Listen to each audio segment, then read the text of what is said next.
اخلاق کہتے ہیں کہ اپنی شخصیت کو حق پر رکھتے ہوئے خیر پھیلانے والی بنانا، یعنی یہ وہ اخلاق ہے جو ہمارا دین ہم سے طلب کرتا ہے کہ حق پر رہنے کا مطلب یہ ہے کہ اپنی شخصیت کو بندگی کے معیار سے جانچو، اپنی شخصیت کو بندگی کے سانچے میں ڈھالو اور اپنی اچھائی برائی کا تعین کسی اور معیار کی بجائے بندگی کے معیار سے کرو۔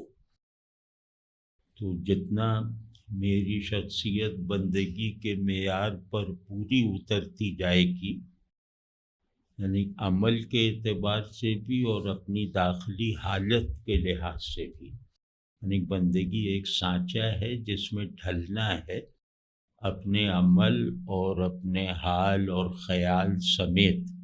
شخصیت انہی 3-4 چیزوں کا نام ہے نا۔ تو جیسے جیسے میری شخصیت بندگی کے سانچے میں ڈھلتی جائے گی، یعنی اللہ سے تعلق میں سچائی اور ایک جیسے جذبہ سا پیدا ہوتا جائے گا، یعنی اللہ سے تعلق میرے ذہن کے لیے انلائٹننگ ہو جائے اور میرے قلب کے لیے تسکین والا بن جائے اور میرے ارادے کو ہدف فراہم کرنے والا بن جائے کہ میں انہی چیزوں کی طرف کوشش کروں جن چیزوں کو حاصل کرنے سے میری بندگی میں بھی اضافہ ہوگا۔ میری انسانی اور دیگر ضروریات تو پوری ہوتی رہیں گی، لیکن یہ کہ ان ضرورتوں کو پورا کرنے سے میرا اللہ کے ساتھ تعلق میں بھی اضافہ ہوگا۔ یہ وہ پہلو ہے کہ جو دین میں اخلاق کی بنیاد ہے۔ ذہن حق پر ہو، دل حق سے تعلق کا حق ادا کرے اور ارادہ جو ہے وہ حق کی اطاعت کے اصول پر حرکت کرے۔ تو اس پہلو سے مطلب اگر ہم اپنے آپ کو نہیں دیکھیں گے، یعنی مسلمانوں کا اجتماعی نظام اور معاشرت جو ہے، جو اجتماعی نظام کا مطلب ہے کہ جو معاشرت سے ظاہر ہوتا ہے، ریاست اور حکومت سے نہیں، تو اس میں یہ بہت سارے ایسے مسائل آ سکتے ہیں اور آ گئے ہیں کہ جس کی وجہ سے دین جیسے بے تاثیر تو ہے ہی، وہ ڈراؤنا بنتا جا رہا ہے۔ اور مطلب ابھی عرض کرتا ہوں کہ یہ ڈراؤنا صرف غیروں کے لیے نہیں بنتا جا رہا، یہ دین اپنے ماننے والوں کے لیے ڈراؤنا بنتا جا رہا ہے۔ یعنی مسلمانوں میں اب جو طبقاتی کشاکش ہے، طبقاتی کشاکش کا مطلب یہ ہے کہ ہر سوسائٹی کچھ تضادات کے انٹریکشن سے چلتی ہے، مطلب کوئی بھی سوسائٹی یک طرفہ نہیں ہوتی، چاہے وہ نبی علیہ السلام کا بنایا ہوا معاشرہ ہو، وہاں فسق اور تقوی، جرم اور نیکی، یہ سب ایکٹیو ہوتے ہیں۔ تو ذمہ داری یہ ہوتی ہے معاشرے کی کہ وہ عدل کو ظلم پر، خیر کو شر پر ڈیسائیسولی غالب رکھے، اور جو لوگ شر کی لپیٹ میں ہیں، گناہ کی گرفت میں ہیں، وہ اس پر فخر نہ کریں بلکہ شرمندہ رہیں۔ یہ ہوتی ہے ایک نارمل سوسائٹی۔ تو ہمارے یہاں اور یہی طبقاتی کشمکش ہے نا، اچھے برے کی کشمکش، کمزور اور سچے کی کشمکش، تو اسی سے سوسائٹی جیسے آگے بڑھتی ہے، اچھا مزید اچھا ہوتا ہے، برا اچھے ہونے کی طرف رغبت پیدا کر لیتا ہے۔ یعنی وہ سوسائٹی میں اچھے جو ہیں وہ صرف نصیحت کرنے والے نہیں ہوتے، بلکہ وہ اللہ کی طرف کھینچنے والے ہوتے ہیں، وہ جیسے بندگی کی رغبت پیدا کرنے والے، انہیں دیکھ کے آدمی کو بندگی اچھی لگنے لگتی ہے۔ تو ہمارے یہاں جو جیسے ہماری سوسائٹی فرض کیا کہ مسلمان ہیں سب، اور کسی کے اسلام پر شبہ نہیں ہے، سب مسلمان ہیں، سب اپنا مسلمان ہونا اس کو بہت اہمیت کے ساتھ اس کی حفاظت بھی کرتے ہیں اور اس کا اظہار بھی کرتے ہیں۔ لیکن یہ کیا مسئلہ ہے کہ اس سوسائٹی میں جو طاقت والا تصور ہے، یعنی کہ انسان اکٹھا ہوتا ہے علم کی بنیاد پر، اخلاق کی بنیاد پر، اور اس اکٹھے ہونے کو محفوظ رکھنے کے لیے ایک باؤنڈری بنتی ہے، وہ طاقت کی بنیاد پر بنتی ہے۔ تو ہماری سوسائٹی میں وہ طبقہ جو طاقت کو بھی ضروری سمجھتا ہے، جائز طور پہ ضروری سمجھتا ہوگا تاکہ اس معاشرے کی حفاظت ہو سکے اور مجرم کو سزا مل سکے، تو وہ بہت ڈراؤنا ہو گیا ہے، یعنی وہ ان سچے مسلمانوں کے لیے ڈراؤنا بن گیا ہے۔ اب ہماری اجتماعی صورتحال یہ ہے کہ ہم نہیں چاہتے کہ دین کو طاقت بنانے والا گروہ ہم پر غالب آئے، یہ مطلب عملاً صورت، اور دین طاقت کا مطالبہ کرتا ہے، طاقت بہت ضروری چیز ہے، اور اس طاقت کا مطلب ہے کہ برائی کو دبانے والی طاقت، شر کی سزا دینے والی طاقت، اور خیر کو سازگار ماحول فراہم کرنے کی ضمانت دینے والی طاقت۔ یہ صرف ریاست میں نہیں ہوتی، سوسائٹی میں بھی ہوتی ہے۔ مطلب سوشل بائیکاٹ کیا جا سکتا ہے، رشتے توڑے جا سکتے ہیں، تعلق توڑے جا سکتے ہیں، اس یعنی برائی کے مظاہر کو بالکل ان ایفیکٹو کیا جا سکتا ہے، اسے بالکل دیوار سے لگایا جا سکتا ہے۔ یہ سب معاشرہ اپنی قوت سے کرتا ہے، اس کے لیے پولیس وغیرہ، عدالت وغیرہ کی ضرورت نہیں ہے۔ تو ہمارے یہاں طاقت یا اتھارٹی، یا جیسے کہیں کہ معاشرے میں اطاعت کی روح زندہ کرنے اور کروانے کا جو ایک روڈ میپ سا بنا ہوا ہے، وہ خلاف دین ہے، کیونکہ وہ دین کی اخلاقی ساخت سے متصادم ہے، اور قانون تعلق مع اللہ کی بلند تر سطحوں کے ساتھ اگر ہے تو وہ قابل قبول ہے، لیکن اگر وہ تعلق باللہ کا تقاضا پورا نہ کرتے ہوئے نافذ کیا جائے تو وہ ظلم ہے، چاہے وہ نصوص پر ہی کیوں نہ مبنی ہو۔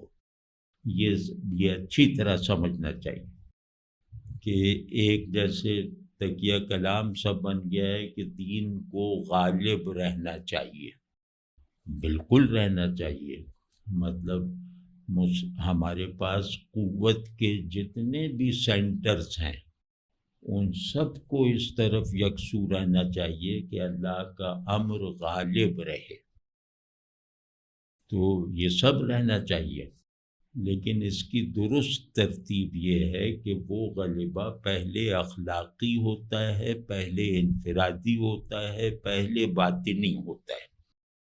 یعنی وہ غلبہ اگر سچا ہم پر قائم ہے تو یہ معاشرہ خیر خواہی اور مواخات اور ایثار کی بنیادوں پہ چلتا ہوا دکھائی دینا چاہیے۔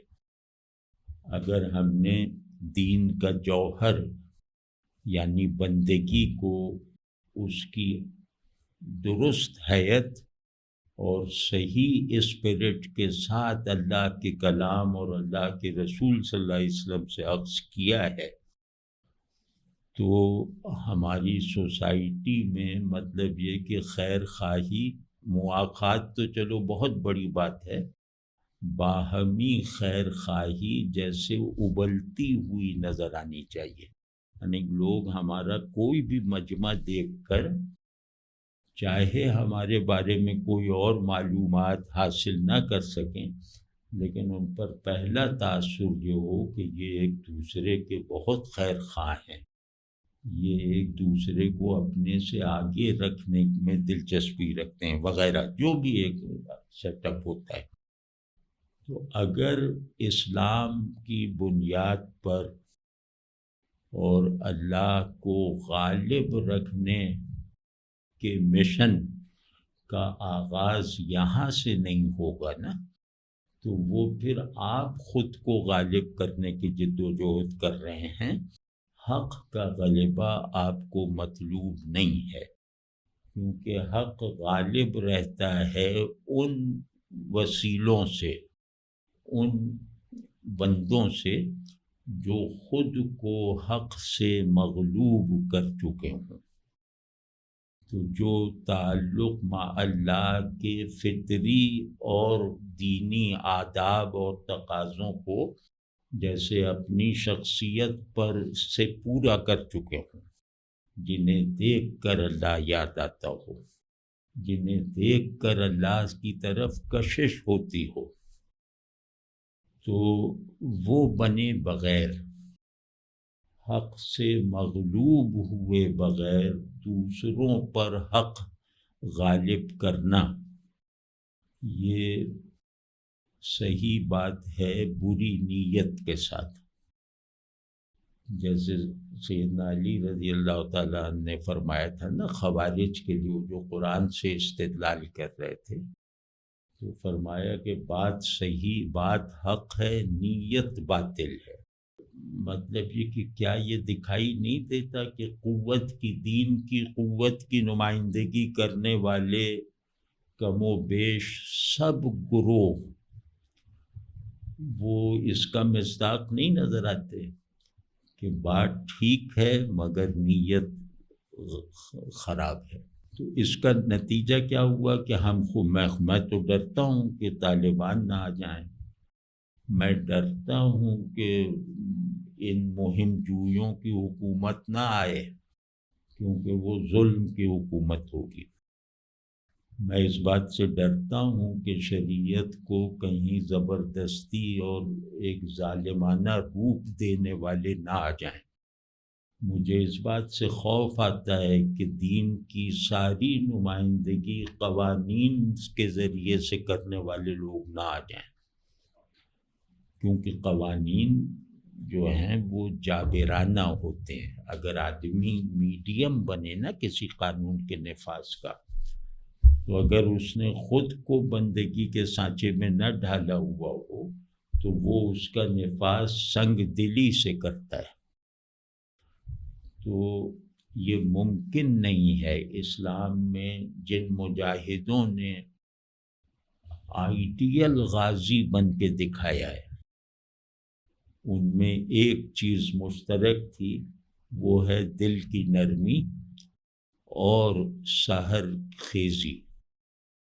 ان میں سب میں یہ چیز مشترک تھی کہ وہ دل کے نرم تھے، آپس میں شفیق تھے، اور یہ کہ جیسے ان کی شخصیت جو تھی وہ ہر چیز کے پازیٹیو پہلو پر پہلے نظر کرنے والی تھی، حتیٰ کہ کفر میں بھی مفید چیزیں نکالنے والی تھی.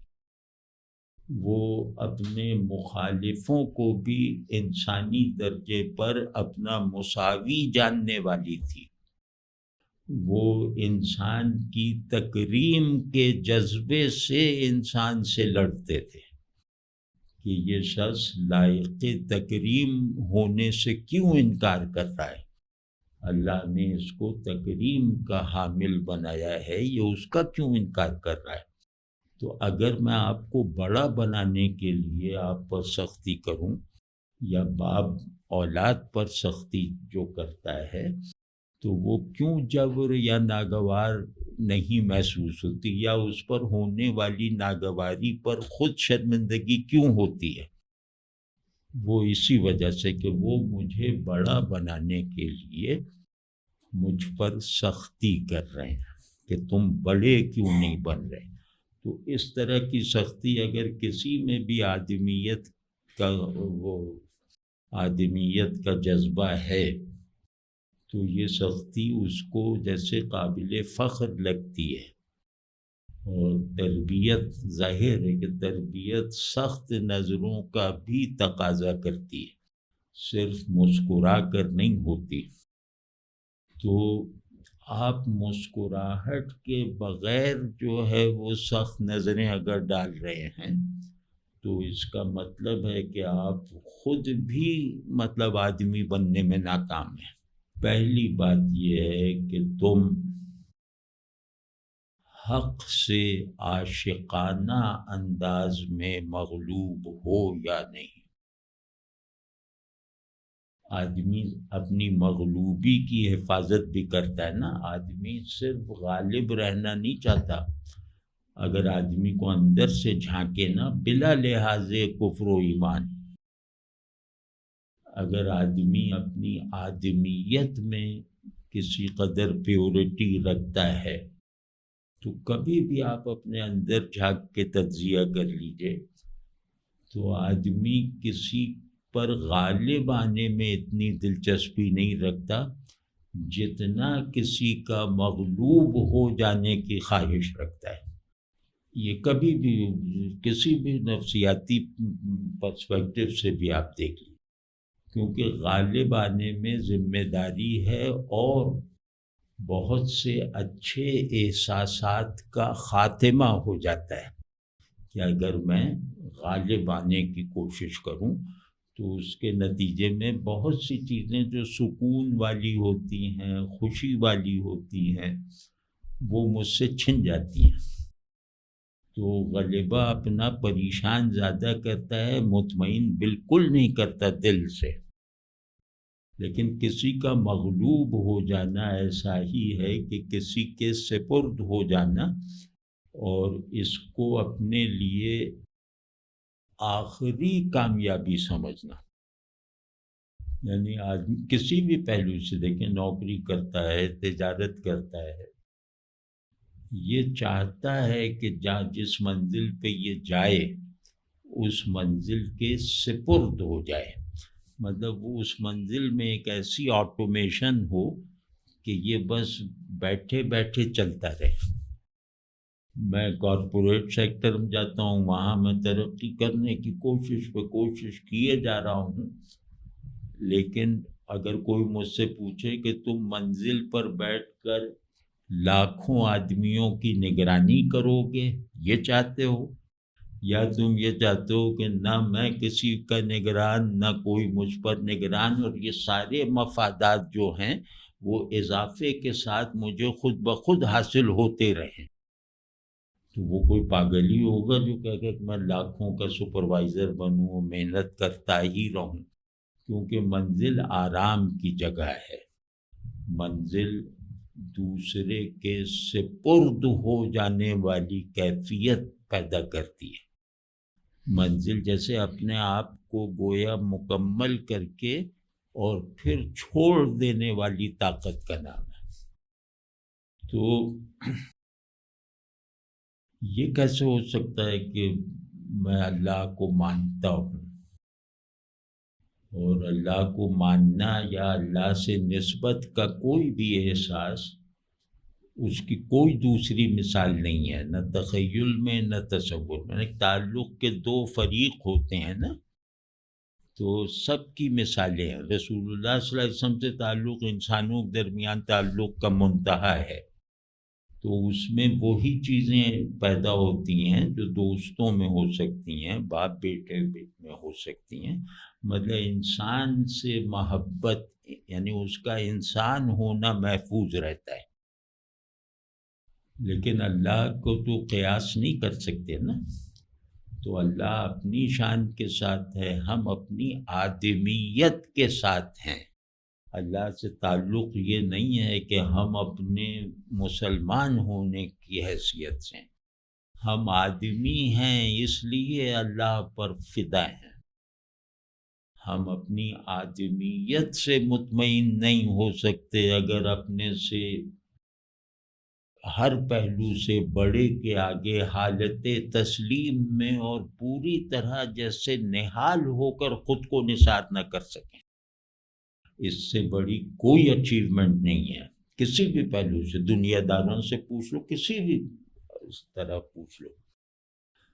تو اللہ سے تعلق ہے یہ، مطلب جس کے لیے کوئی بڑی سے بڑی تعریف بھی کم ہے۔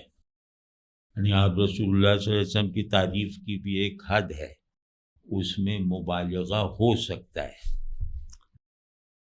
ہر ما سوی اللہ میں ہر ایک کی تعریف میں کہیں رکنا پڑتا ہے۔ اللہ کی تعریف میں تو آپ آزاد ہیں، جتنی بھی آپ اپنی رسائی ہے وہ آپ کو کم لگے گی۔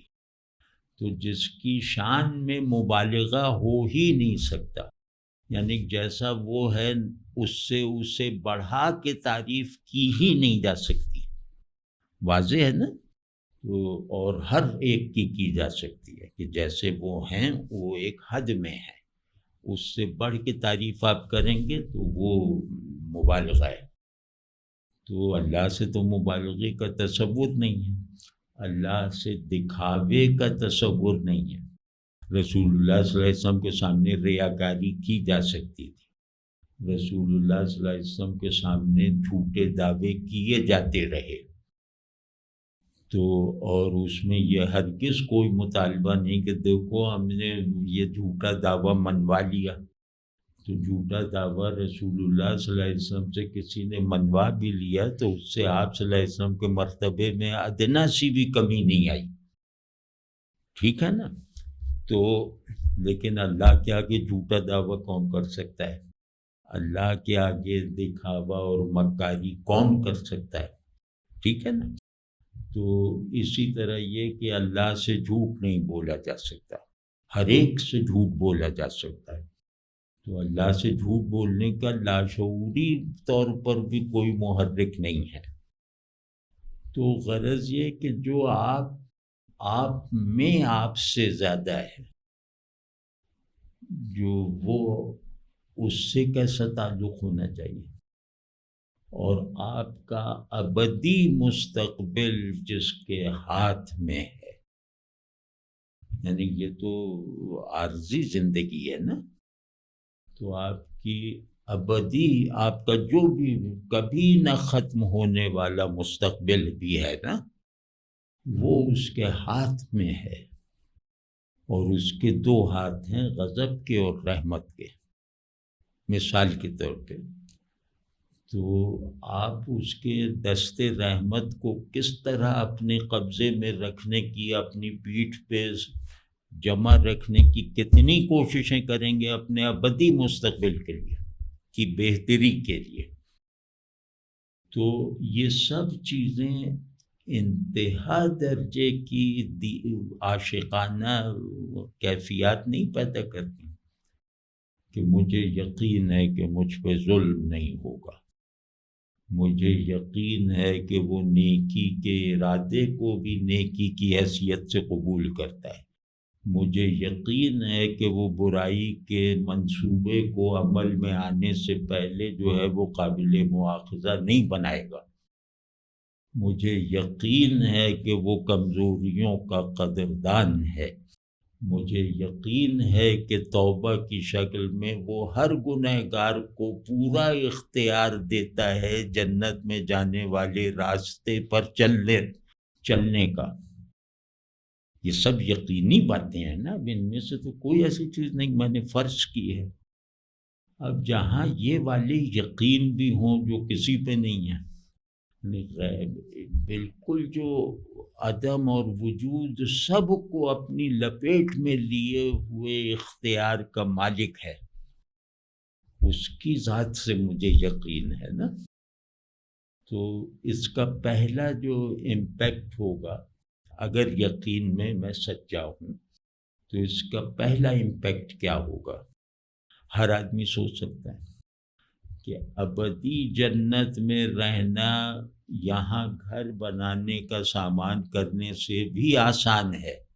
مطلب یہاں قسطیں جمع کر کر کے گھر بنانے کے وسائل مہیا کرنا یہ بہت زیادہ مشکل اور مشتبہ ہیں، یقینی نہیں ہیں.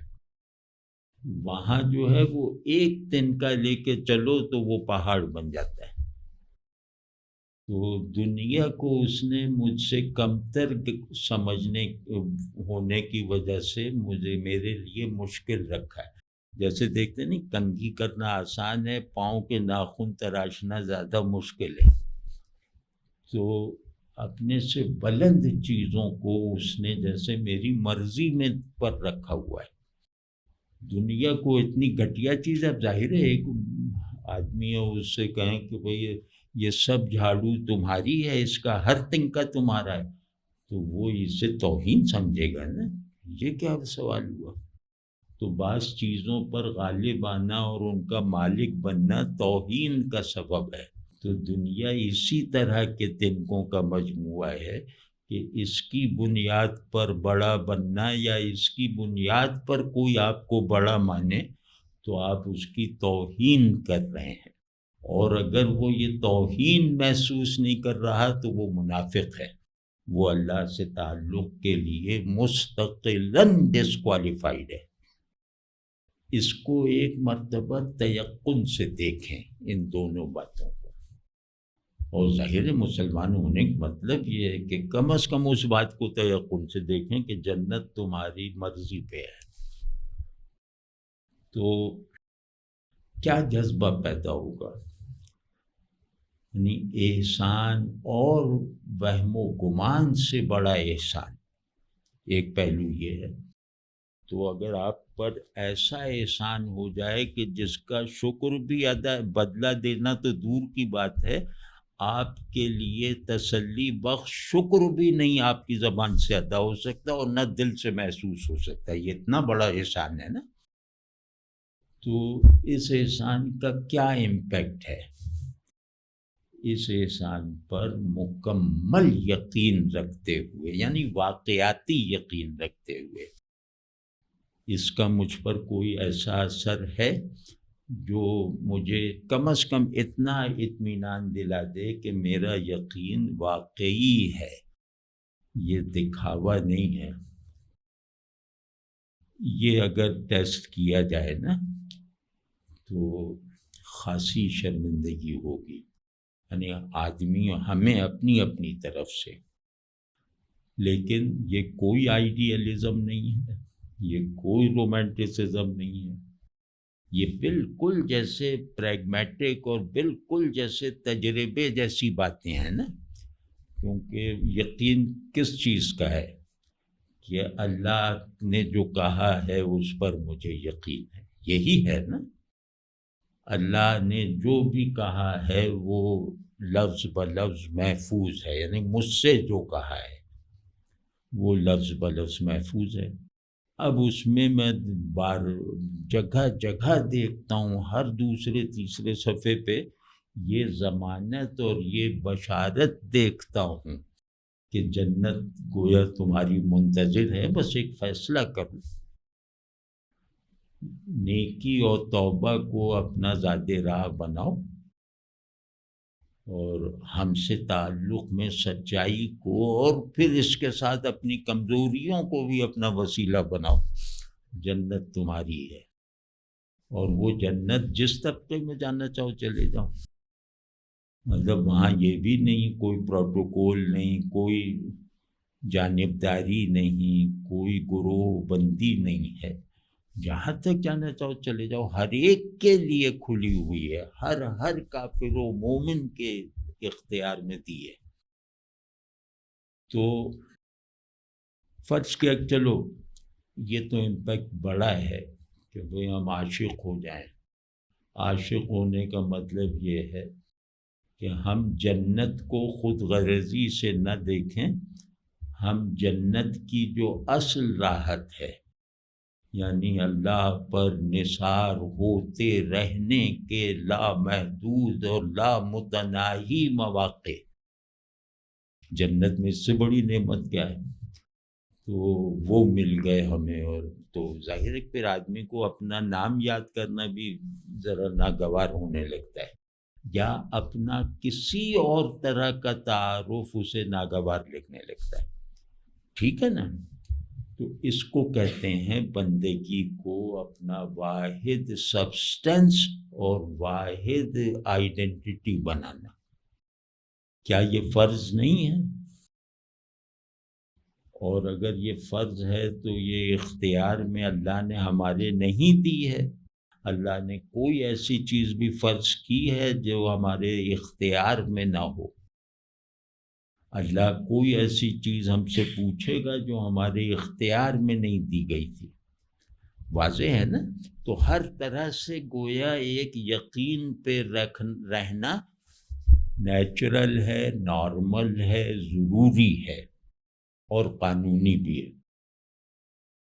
تو اس یقین والے لوگ ان مجاہدین میں کہاں ہیں؟ اللہ کے عشق کا اظہار اس ملیٹنسی میں نہیں ہوتا. مطلب مجاہد اپنی شہادت میں دلچسپی رکھتا ہے، دوسروں کو شہید کروانے سے بچتا ہے. تو اگر آپ کے یہاں سارا یہ جو اللہ کو غالب رکھنا یا جو بھی دینی احکام اگر آپ کے لیے سنگ دلی کا سبب بن رہے ہیں تو اس کا مطلب ہے کہ آپ نے ان احکام کو بندگی کے ہاتھوں سے نہیں تھاما، ایمان سے یقینی طور پر نارمل جیسے لازمے کے طور پر بننے والی شخصیت کی طرف دھیان نہیں دیں گے تو پھر جانور بننے کا مقابلہ ہے. اور وہ بڑے جانور ہیں جن پہ آپ حملہ کر رہے ہیں، آپ چھوٹے جانور ہیں. دین کو طاقت کا ذریعہ بنایا گیا ہے، بندگی سے فاصلہ رکھتے ہوئے. بندہ بنے بغیر لوگوں کو بندہ بنانا یہ ایک لایعنی بات ہے اور ظلم ہے. یعنی حق کے تقاضے پورے نہ کرنے والا آدمی اگر حق دوسروں پہ نافذ کرے گا تو وہ حق ظلم ہے.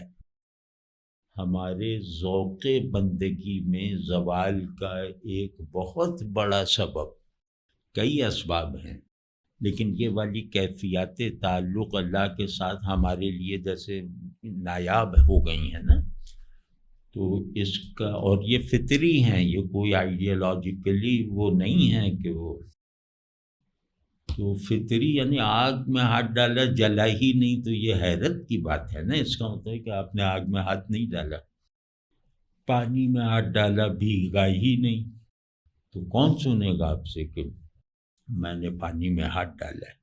تو اس وقت ہم لوگ پانی میں ہاتھ ڈالے بغیر دوسروں سے یہ منوا رہے ہیں کہ ہم نے پانی میں ہاتھ ڈالا ہے. تو یہ سب کون مانے گا؟ اس وقت وہ کہے گا کہ بھئی اب جو یا میں فلاں چشمے سے پانی لایا ہوں، وہ لایا ہے واسا کے واٹر پمپ سے، تو وہ اگر پلائے گا حق کے نام پر تو ظلم ہے نا. تو ہم لوگ حق کے نام کو ڈراؤنا اور اللہ سے زیادہ لا تعلقی پیدا کرنے والا بنا رہے ہیں. وہ جیسے قوت کا اظہار بن رہے ہیں کہ امامہ اتنا بھاری اور قبا ایسی اور نفری اتنی زیادہ، تو یہ سب قوت کا اظہار ہے. یہ لوگ جہاں بھی جاتے ہیں، وہ ایئرپورٹ جائیں گے وی آئی پی لاؤنج میں بیٹھیں گے، جہاز میں جائیں گے تو جو بزنس یا ایگزیکٹو کلاس ہے وہاں جائیں گے اور اکیلے نہیں رہیں گے. اور مطلب یہ کہ اندر گھر کے اندر کوئی ان کی بے خبری میں نہیں جا سکتا، پروٹوکول کے خلاف ہے. کیونکہ اس گیٹ اپ کے بغیر ان کا وہ تعصب ہی نہیں بنے گا۔ تو اب یہ سب مسائل ہم سب کے ساتھ اپنے اپنے درجے میں، اپنے اپنے دائرۂ اثر میں ہم سب کے ساتھ ہیں۔ تو اس میں جو سبب میں نے عرض کیا ہے کہ جس یقین کا تمہیں وہم ہے اسے حقیقت بناؤ۔ تو اور تعلق کیا ہوتا ہے اور تعلق کے لازمی اثرات کیا ہوتے ہیں یہ ہر آدمی کو پتہ ہے۔ مطلب دنیا میں کوئی بھی شخص جس کا کسی سے تعلق ہے سب جانتے ہیں کہ تعلق کے فطری اور نیچرل اثرات کیا ہوتے ہیں۔ دوست سے تعلق، ماں باپ سے تعلق، دنیا سے تعلق، دولت سے تعلق، یہ سب چیزیں میرے اندر ایک ایموشنل پریزنس پیدا کر لیتی ہیں۔ یہ سب چیزیں جیسے نہ بھولنے والی بن جاتی ہیں۔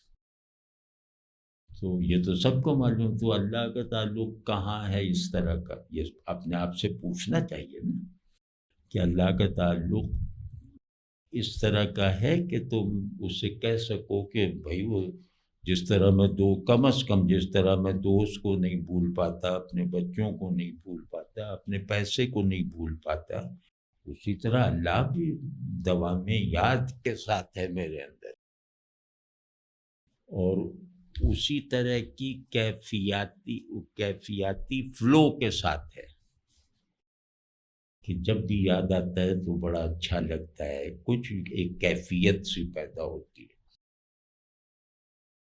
اب کتنے لوگ ہیں جو یہ کہہ سکیں کہ وہ تعلق کی کیمسٹری کے مطابق اللہ سے تعلق رکھتے ہیں؟ تو اب اس اسٹف کے ساتھ آپ اس کو امت شمار کر رہے ہیں، مطلب اس درجۂ تعلق کی وبا میں مبتلا گروہوں کو آپ امت شمار کر رہے ہیں، اور انہی میں وہ لوگ اٹھ رہے ہیں جو کہہ رہے ہیں کہ شریعت نافذ کرو اور یہ کرو اور یہ کرو۔ تو بجائے اس کے کہ ہم اللہ کو اب مزید غضبناک کرتے رہیں، ایک فعل محال پر عامل رہ کر کے ہم جیسے اللہ کو دھوکہ دے رہے ہیں، تو ایک غیر فطری تصور پہ، تو بجائے اس کے کہ اپنے پرفارمرز بن کر اللہ کو غضبناک نہ کریں، اور پہلی شرط اس تعلق کا آپ کی شخصیت میں بنیادی کردار ہے یا نہیں، یعنی آپ کی پوری شخصیت کا عنوان عبداللہ کا ہو سکتا ہے یا نہیں، آپ کے تمام تعلقات محبت و نفرت کا انحصار اللہ کے تعلق پر آرگینیکلی ہے یا نہیں، یعنی وہ نہیں کہ سوچ کے رد عمل دیا، بالکل آرگینیکلی کہ بیٹے نے بھی کوئی اس نظام سے الگ بات کی تو وہ فوراً دل سے نکل گیا، وہ توبہ کر کے واپس آ گیا 10 منٹ بعد تو فوراً جیسے دل میں واپس آ گیا۔ ایک ایسا نظام ہمارے احساسات میں پیدا ہوا ہے کبھی؟ اپنی عزت کے لیے ہے، اپنی غیرت کے لیے ہے، اپنے فائدے کے لیے ہے، یہ سب کہ شبہ ہو گیا تو دوست کو دشمن سمجھ لیا، اور جب دشمن نہ ہونا ثابت ہو گیا دوبارہ دوست بنا لیا۔ دشمنی کے لیے درکار جذبات بھی اسی کے ساتھ فوراً بیدار ہو گئے، اور دوستی کے لیے درکار احساسات بھی وہ غلط فہمی ختم ہو جانے کے بعد پھر ریوائیو ہو گئے۔ تو یہ ہوتا ہے نا، مطلب کوئی انہونی بات تو نہیں ہے، یہ سارا میکینزم اللہ کے ساتھ کیوں نہیں ہے؟ حدیث شریف میں آئے کہ اللہ کی غیرت سے ڈرو، اللہ بہت غیرت والا ہے۔ غیرت والا کسے کہتے ہیں؟ کہ جو دیکھے کہ میرے جو بے وفائی معاف نہ کرے، بے وفائی معاف کوئی بھی نہیں کر سکتا، ہم آپ بھی نہیں کرتے تھے، اور اس معاف نہ کرنے کو اپنا کوئی عیب نہیں سمجھتے، اور وہ سنگ دلی بھی نہیں سمجھتے۔ جو غلطی معاف ہے، بے وفائی معاف نہیں ہے۔ تو بے وفائی کسے کہتے ہیں؟ کہ اس سے محبت کے تعلق کا تقاضا پورا نہ کرنا۔ اللہ سے بے وفائی یہ ہے کہ وہ ہزار محبوبوں کا عاشق کامیابی کے ساتھ بن جانا، اللہ سے محبت میں ناکام رہنا، یا اللہ کی محبت سے خالی رہنا۔ کبھی دیکھا ہے کہ محبت میں کتنا اشتیاق اور ایک پاگل پن سا ہوتا ہے، خواب میں بھی نظر آ رہا ہے، وہم بھی آ رہا ہے، ایک عجیب کیفیت میں آدمی رہتا ہے نا۔ تو اللہ کے ساتھ اس طرح کی غیر معمولی کیفیت کا کبھی سجدے میں بھی احساس ہوا ہے؟ جو یقینی طور پر اللہ اور میرے درمیان ڈائریکٹ رابطے کی وہ جگہ ہے، میری سجدگاہ۔ اخلاق کی بنیاد یعنی دینی اخلاق اور فطری اخلاق میں فرق نہیں ہے۔ اللہ نے فطرت خیر پہ ہمیں پیدا فرمایا ہے نا، تو وہ کوئی شریعت سے نہیں سیکھے ہیں، وہ کسی قانون کی پابندی سے اخلاق نہیں آتا۔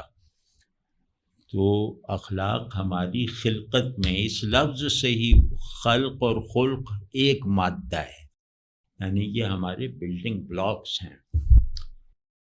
تو اخلاق کہتے ہیں سینس آف ایسوسیشن کو، اکیلے آدمی کو اخلاق کی ضرورت نہیں ہے۔ تو اب اللہ سے سینس آف ایسوسیشن کیسا ہے؟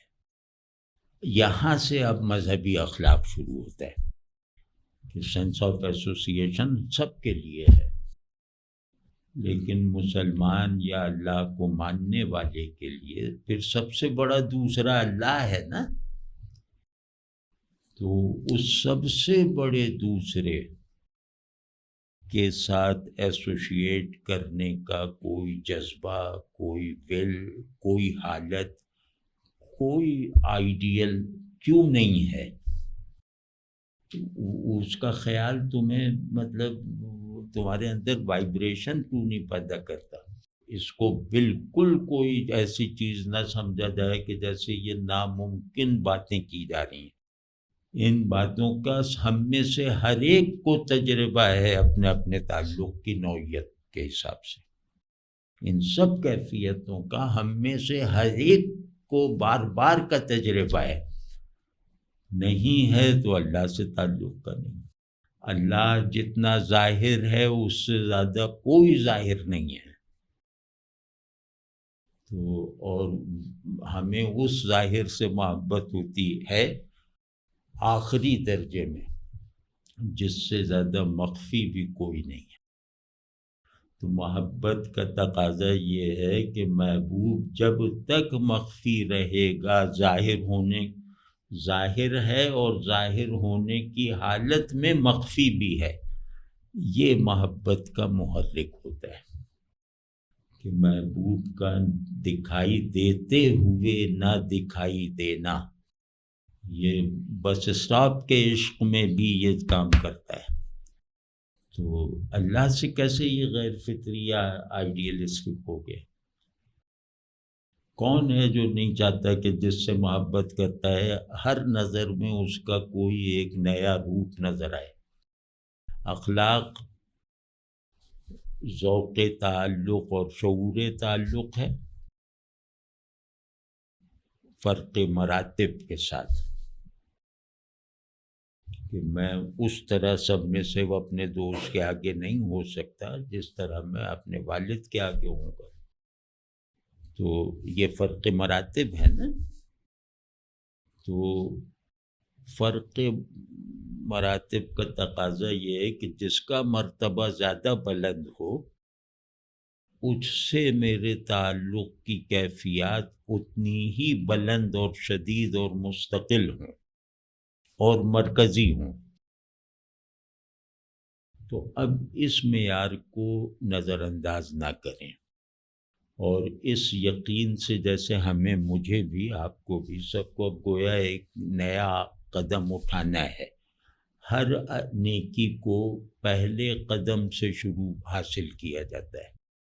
یہ نہیں کہ میں آدھے راستے پر ہوں باقی آدھا راستہ رہ گیا، نہیں، ہر بار مجھے نئے سرے سے طے کرنا ہے۔ اس میں لذت زیادہ ہے کہ آدھا راستہ پھنس کے طے کیا ہے تو اسے دوبارہ طے کر لوں، اور اچھا لگے گا۔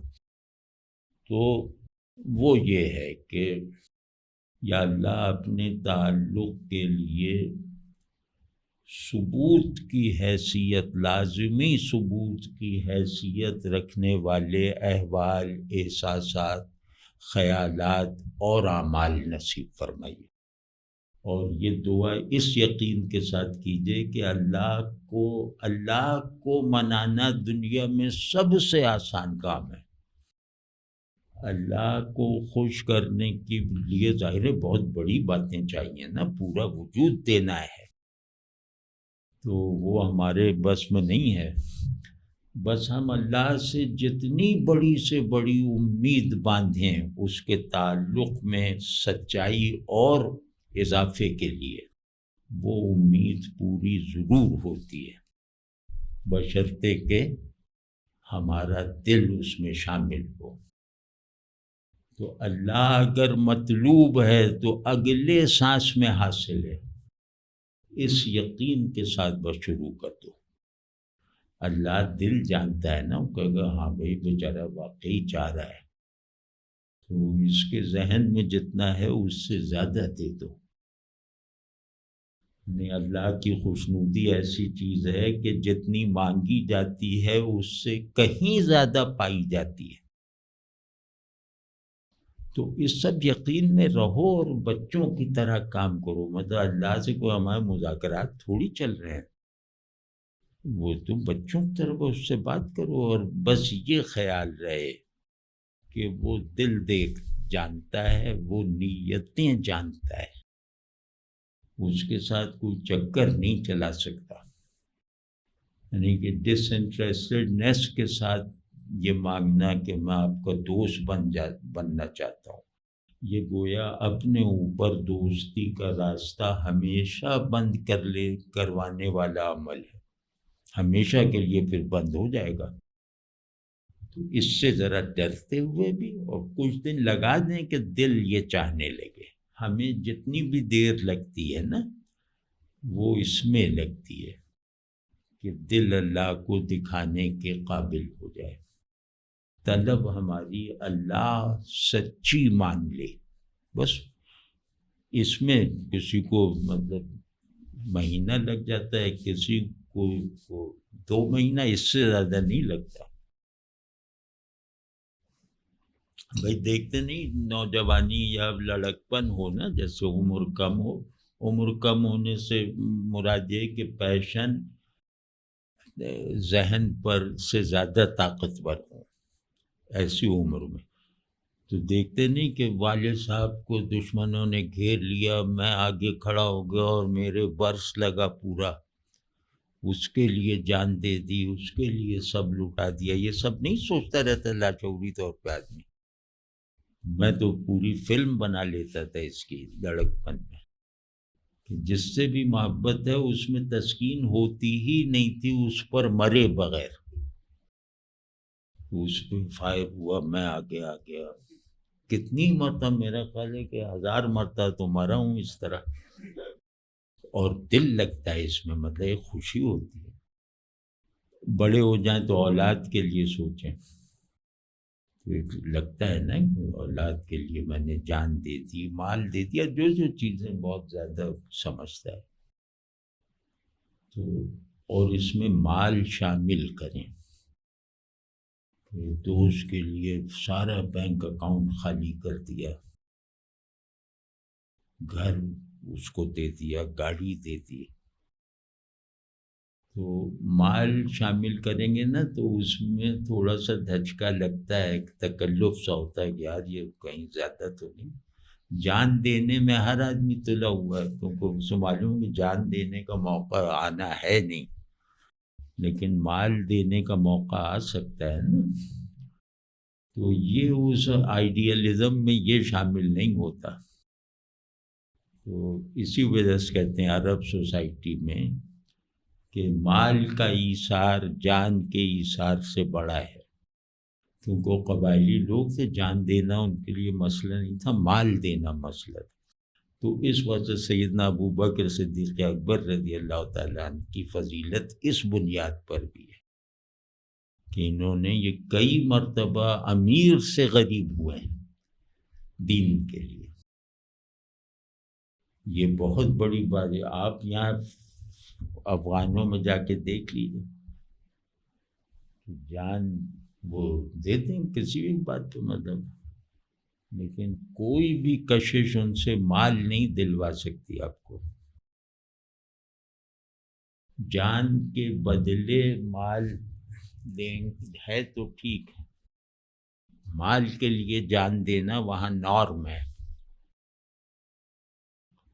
تو بس اس طرح رہیں، مطلب جس چیز سے ادنا سی بھی وہ ہو نا کہ یہ میرے لیے بائنڈنگ ہوتی جا رہی ہے، اس کو الگ کریں خود سے. چاہے تصور میں تک جو باتیں کی ہیں وہ ہم نے ایک مشترکہ پرسیپشن آف گاڈ کو سامنے رکھ کے کی ہیں، یعنی کہ اسلام کا. لیکن اگر اس کو بالکل جنرل کیا جائے کہ انسان اور خدا کا، ہم نے ابھی گفتگو کی ہے مسلمان اور خدا کا تعلق، تو انسان اور خدا کا تعلق ایبسلیوٹ پیسیوٹی کے کا تقاضا کرتا ہے، ایبسلیوٹ ڈیپینڈنس کا تقاضا کرتا ہے، اور ایک انبریکیبل سرٹینٹی کا تقاضا کرتا ہے. یہ کم از کم. تو جو بھی کانسیپٹ آف گاڈ فرض کیا کہ آپ وہ پینتھیسٹ ہو جائیں کہ بھئی یہی کائنات خدا ہے، ہم خدا ہی کے خیالات کی طرح اس میں رہ رہے ہیں، تو پھر بھی مطلب اپنی سبمیشن محفوظ رکھنی ہے، اپنی ڈیپینڈنس محفوظ رکھنی ہے، اپنی پرنسپل آئیڈینٹی محفوظ رکھنی کہ ہم خدا کے خیالات ہیں. مطلب اس کا گرینڈر اور ایبسلیوٹنس اور اس کے آگے اپنی بیچارگی اور اس کے لیے اپنے احساسات کو فراہم رکھنا ہر صورت میں ضروری ہے. اسلام کا تصور طاقت کمزوری پر بیسڈ ہے، یعنی طاقت کا غلاف کمزوری کو ہونا چاہیے.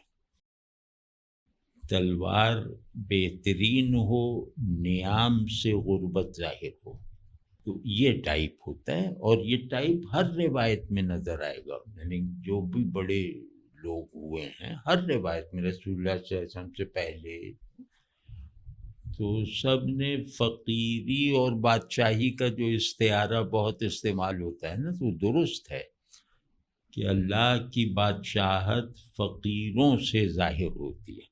اس اللہ کی قوت کا مظہر بننے کے لیے کمزور ہونا شرط ہے. اب اسی کو چلو آدمی تھوڑا سا اپنے لحاظ کر لے کہ بھئی یہ تو قانون ہی کی طرح لگ رہا ہے کہ اللہ کی قوت کا اگر مظہر بننا ہے تو کمزوری کی تمام شرطیں پوری ہونی چاہیے، تو سب سدھر جائیں گے. اتنا بھی اگر کر لیں مطلب معاشرے میں سے ظلم ختم ہو جائے گا، کیونکہ قوت کی ضرورت اصل میں ظلم سے حفاظت کے لیے ہے نا. اللہ سے تعلق میں مجھے سچا ہونا ہے، چاہے میں کامل نہ ہو پاؤں. کامل ہونے کا کوئی تصور نہیں ہے اللہ کے ریفرنس سے، وہ تکبر ہے. بس کمزور ہوں، روز توبہ کروں، روز شکر کروں، بس دن اس طرح گزرے، توبہ بھی کروں شکر بھی کروں. کوئی دن اللہ توبہ سے خالی نہ گزارے اور شکر سے خالی نہ گزارے. چلو یا انہی دو پہ عمل کر لو تو ایک کنڈیشننگ سی ہوتی جائے گی. اللہ نے چاہتا اپنی غیرت کو بیدار کرے. آدمی میں انقلاب فکر میں اصلاح سے نہیں آتا، پیشن سے آتا ہے، غیرت سے۔ تو جیسے میں اپنے طور پہ کروں کہ یار یہ تو میری غیرت کے خلاف ہے کہ جس چیز سے میرا تعلق ہے اس سے مناسبت رکھنے والے احساسات کے ساتھ ہے۔ میں جس سے بھی محبت کرتا ہوں میرے احساسات اس محبت پہ شاہد ہیں، جذبات شاہد ہیں۔ تو اللہ سے محبت کا دعویٰ تو ہے، لیکن اس کے لیے میرے پاس شہادتیں کیوں نہیں ہیں؟ تو یہاں اگر 2-4 مرتبہ اس پہ ابھارے اپنے آپ کو، اور پھر لمبے سجدے کی عادت ڈالے۔ عادت ڈالنے سے مراد یہ نہیں کہ ہر نماز لمبے، لیکن ایک دن میں ایک دعا سجدے میں کیا گیا نا، سجدہ دعا کے لیے کریں، اور اس میں اللہ سے جیسے بالکل دل کھول کر رکھتے ہیں، اس میں اللہ سے جیسے وفاداری طلب کریں، دوستی طلب کریں، اس سے اس کو مانگنے میں سارا وقت گزارتے ہیں، اپنی ادھر ادھر کی ضرورتیں نہ مانگیں۔ ایک سجدہ کریں جیسے وہ طلب محبت کا سجدہ ہے۔